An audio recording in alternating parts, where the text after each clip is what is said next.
अंगने लगई है पापा तुलसी के गछिया हो।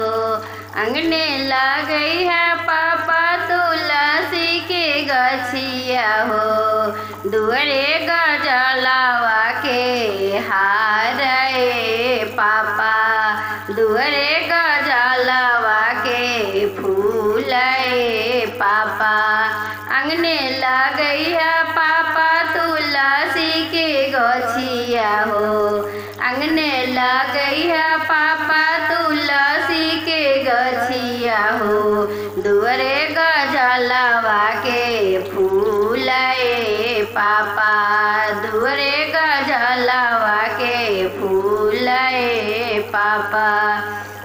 घरवा चढ़ल वैले दुल्हा सुंदर दुल्हा, फूल देखी गईले लो भाई रे पापा, फूल देखी गईले लो भाई रे पापा।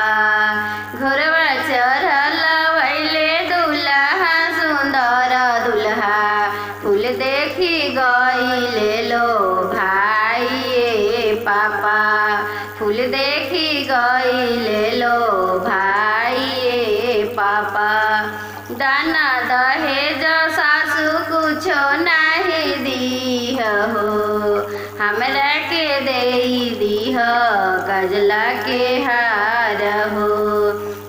दाना दहेज सासु कुछो नाही दीह हो, हमरा के देई दीह गजरा के हार हो, हमरा के देई दीह गजरा के हार हो। घर में से बोलेली बेटी हो सुंदर बेटी, घर में से बोलेली बेटी हो आशिका बेटी। मत दीह गजला के फूल रे पापा, मत दीह गजला के फूल रे पापा।